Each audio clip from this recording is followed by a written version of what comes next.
The live TV, सच सबसे आगे। नमस्कार, द लाइव टीवी देख रहे हैं आप। आपके साथ मैं हूं आदित्य कुमार। ताजमहल को लेकर जिस तरह से विवाद मचा हुआ था, कुतुब मीनार को लेकर जिस तरह विवाद मचा हुआ था, ताजमहल को लेकर याचिका दायर की गई थी कि 22 बंद कमरे हैं जो वो खोले जाएं। इसको लेकर हाईकोर्ट ने याचिकाकर्ता को फटकार लगाई है और फटकार लगाते हुए कहा क्या है, जरा आप ये देखिए। एबीपी न्यूज ने छापा है कि ताजमहल के 22 कमरों को खोलने की याचिका पर इलाहाबाद हाईकोर्ट ने कहा, कल आप कहेंगे कि हमें जज के चैंबर में जाना है तो आपको हम जज के चैंबर में जाने की इजाजत दे देंगे। सीधे तौर पर कोर्ट ने फटकार लगाते हुए यह बातें कही हैं कि कल का आप आओगे, ये कहोगे जज के चैंबर में जाना है। अभी आप ताजमहल के अंदर 22 कमरों को खुलवाने के लिए याचिका दायर कर रहे हो कि 22 कमरे खुलवाए जाएं। कल का कहोगे जज के चैंबर में जाना, जज इसके चैंबर में जाने की इजाजत नहीं देगा। तो हाईकोर्ट ने सीधे तौर पर सख्त टिप्पणी की है। अदालत ने कहा है कि 22 कमरों का जो है वो नहीं खोला जाएगा और याचिका सिरे से खारिज कर दी है। अपने आप में बहुत बड़ी खबर है ये। उत्तर प्रदेश के स्थित आगरा के ताजमहल के 22 कमरों को खोले जाने की याचिका पर इलाहाबाद हाईकोर्ट की लखनऊ बेंच में सुनवाई हुई। इस याचिका में अदालत से मांग की गई थी कि सालों से बंद पड़े 22 कमरों को खुलवाया जाए और आर्कियोलॉजिकल सर्वे ऑफ इंडिया यानी कि एएसआई से इसकी जांच कराई जाए। सुनवाई के दौरान अदालत ने याचिकाकर्ता से कहा कि वो अपनी याचिका तक ही सीमित रहें। आज आप ताजमहल के कमरे देखने की मांग कर रहे हैं, कल को आप कहेंगे कि हमें जज के चैंबर में जाना है। अदालत ने याचिकाकर्ता से कहा कि वो जाएं और एमए नेट जेआरएफ करें और उसके बाद शोध में ऐसा विषय चुने। सीधे तौर पर याचिकाकर्ता को नसीहत भी दी है और फटकार भी लगाई है। फिर अगर कोई संस्थान उन्हें यह शोध करने से रोके तो हमारे पास आए। हाईकोर्ट की लखनऊ बेंच में जस्टिस डीके उपाध्याय और सुभाष विद्यार्थी की बेंच ने मामले की सुनवाई की। अदालत में सुनवाई में याचिकाकर्ता रजनीश सिंह के वकील ने कहा कि देश के नागरिकों को ताजमहल के बारे में सच जानने की जरूरत है। याचिकाकर्ता ने कहा कि मैंने कई आरटीआई लगा चुका हूं, मुझे पता चला कि कई कमरे बंद हैं और प्रशासन की ओर से बताया गया कि ऐसा सुरक्षा कारणों की वजह से किया गया है। याचिकाकर्ता ने कहा कि अगर कोई चीज ताजमहल में छिपाई गई है तो उसकी जानकारी जनता को होनी चाहिए। वहीं वकील ने कहा कि मैंने औरंगजेब की एक चिट्ठी देखी है, उसने अपने अब्बा को लिखी थी। अदालत में कहा गया कि याचिकाकर्ता अपनी याचिका तक ही सीमित रहे। आप दरवाजे खोलने के लिए आदेश मांग रहे हैं, आप एक फैक्ट फाइंड कमेटी की मांग कर रहे हैं।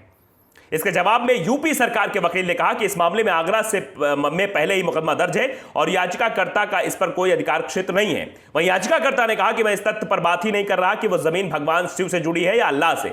मेरा मुद्दा यह है कि वो बंद कमरे हैं और हम सभी को जानना चाहिए आखिर उन कमरों के पीछे क्या है। तो साफ तौर पर कोर्ट ने कहा कि जाइए, एमए करिए, विषय चुनिए, उसके बाद आकर यहां पर रिसर्च के लिए आइए, रिसर्च करिए।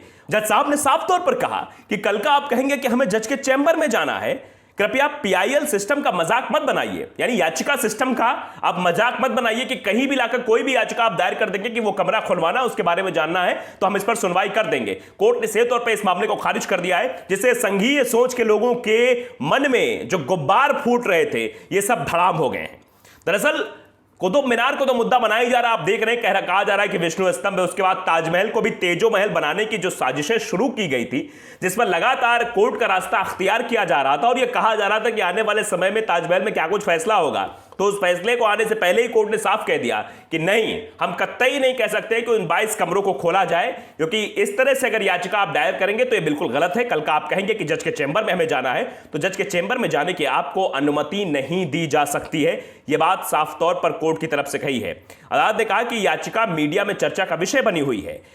अब आप ये सब कर रहे हैं, इस मुद्दे पर आप मेरे घर आइए, हम इस पर बहस करेंगे, लेकिन अदालत में नहीं। इसके बाद कोर्ट ने याचिकाकर्ता को 2 बजे का समय दिया था। तो आप साफ तौर पर देख सकते हैं किस तरीके की बातें कही गई हैं।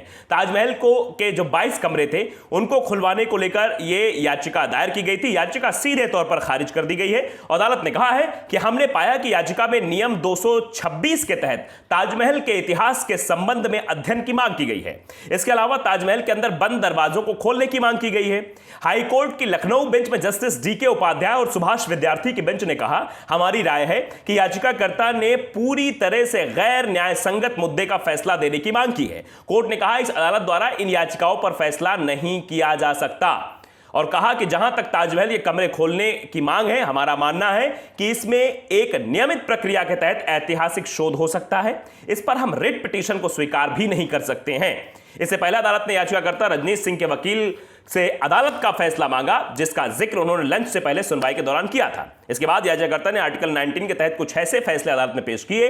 इसके बाद कोर्ट ने कहा कि आप चाहते हैं कि इस पर कमेटी बनाई जाए, यह आपका कोई अधिकार नहीं है और आरटीआई अधिनियम के दायरे में भी नहीं है। अदालत ने कहा कि हम आश्वस्त नहीं हैं।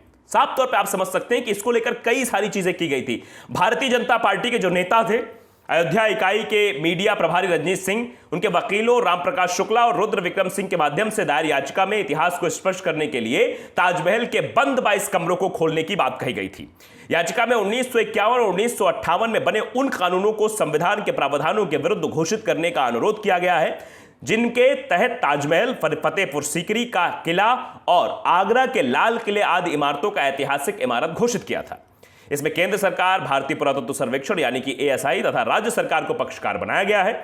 याचिका में उन मान्यताओं का जिक्र किया गया है जिसमें ताजमहल के इन्हीं बंद दरवाजों के भीतर भगवान शिव का मंदिर होने का दावा किया जाता है। याचिका में अयोध्या में जगतगुरु परमहंस के वहां जाने और उनका भगवा वस्त्रों के कारण उन्हें रोके जाने के संबंधी हालिया विवाद का भी जिक्र किया गया था। तो आप समझिए, ताजमहल को लेकर विवाद खड़ा करने की पूरी कोशिश की जा रही थी।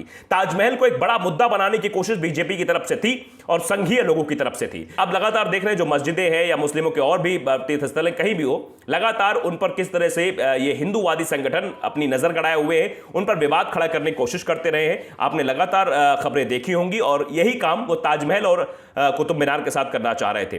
ताजमहल को लेकर सीधे तौर पर जिस तरह से कोर्ट ने सख्त टिप्पणी की है और जिस तरह से याचिकाकर्ता को फटकार लगाई है, उससे साफ हो जाता है कोर्ट इस मुद्दे पर कोई फैसला नहीं सुनाना चाहता। कोर्ट इस याचिका को ही खारिज कर देता है, यानी केस ही नहीं लेता। आप अंदाजा लगाइए, कोर्ट इस तरह की बात कहता है। कोर्ट कहता है जैसे कि देखिए, आप अभी कह रहे हैं कि जो ताजमहल में 22 कमरे बंद हैं उनको खोला जाए। कल आप कहेंगे कि आपको जज के चेंबर में जाना है, तो आपको जज के चेंबर में जाने की इजाजत नहीं दी जा सकती। यानी साफ तौर पर कोर्ट ने इस याचिका को खारिज कर दिया कि यह बिल्कुल गलत है। आप पहले पढ़ाई करिए, आप MA करिए, अन्य डिग्रियों के बारे में भी कोर्ट ने कहा, उसके बाद आप आइए। सर्वेक्षण करना है, सर्वेक्षण करवाइए, कुछ भी करना, कुछ करवाइए। लेकिन आप ये कहेंगे कि 22 कमरों को खोलने के लिए कोर्ट में हम याचिका दायर कर देंगे, तो कोर्ट कहेगा ठीक है, हम 22 कमरों को खुलवाएंगे, उसकी टीम बनाएंगे, कमेटी बनाएंगे, कमरे खुलेंगे, कमरों के अंदर क्या कुछ है इसकी जांच भी की जाएगी। तो ऐसा होने वाला नहीं है। जो चीजें इतिहास में है वो इतिहास में ही रहेंगी, ऐसा कुछ नहीं हो सकता। कोर्ट ने साफ तौर पर यह बातें कही हैं जिससे बीजेपी के मंसूबों पर पानी फिर गया है, क्योंकि ये चाह रहे थे कि ताजमहल के नाम पर भी आगरा का माहौल नहीं बल्कि पूरे उत्तर प्रदेश का माहौल खराब किया जाए। ताजमहल के नाम पर एक नए विवाद को ये जन्म देना चाह रहे थे, क्योंकि अयोध्या विवाद पूरी तरीके से शांत हो चुका है। अयोध्या के बाद आप देख ही रहे हैं कि कैसे चुनाव के दरमियान भारतीय जनता पार्टी के नेता बात करते थे कि अयोध्या और काशी के बाद अब मथुरा की तैयारी है, तो मथुरा को भी मुद्दा बनाने की कोशिश की गई थी। वहां भी जब फटकार लगी, बहुत सारी चीजें हुई, तो वहां भी इनकी दाल नहीं गली। उसके बाद अब ये कुतुब मीनार को लेकर बैठ गए, कुतुब मीनार के बाद ताजमहल को लेकर बैठ गए कि यहां पर भी कुछ ऐसी चीजें की जाए, ऐसा बवाल किया जाए जिससे आने वाला जो चुनाव है वो चुनाव हमारे पक्ष में आ जाए, ध्रुवीकरण का मुद्दा बहुत तेजी से फैल जाए, ताजमहल को तेजोमहल में बदल दिया जाए। ये सब चीजें हैं। तो इसी को लेकर ये पूरी जो प्लानिंग है वो की जा रही थी, लेकिन फिलहाल ये प्लानिंग पूरी तरीके से फुस हो चुकी है। क्यों? क्योंकि हाई कोर्ट ने सीधे तौर पर कह दिया है कि नहीं, हम ये याचिका खारिज करते हैं, 22 बंद कमरे नहीं खोले जाएंगे। अगर आप ऐसा कर रहे हैं तो इसका मतलब है कल का आप जो है हमारे चैंबर में आ जाएंगे जज साहब के और कहेंगे चैंबर के अंदर हमें जाना है, याचिका दायर करके आए। तो सीधे तौर पे ताजमहल पर जो 22 बंद कमरे उनको खोलने को लेकर जो याचिका थी वो सिरे से खारिज कर दी गई है और इसके साथ साथ ही याचिकाकर्ता को फटकार भी लगाई गई है। तो द लाइव टीवी को अगर आपने सब्सक्राइब नहीं किया, सब्सक्राइब जरूर करिए, बेल आइकन दबाइए ताकि सच खबर आप तक पहुंचती रहे। नमस्कार। द लाइव टीवी, सच सबसे आगे।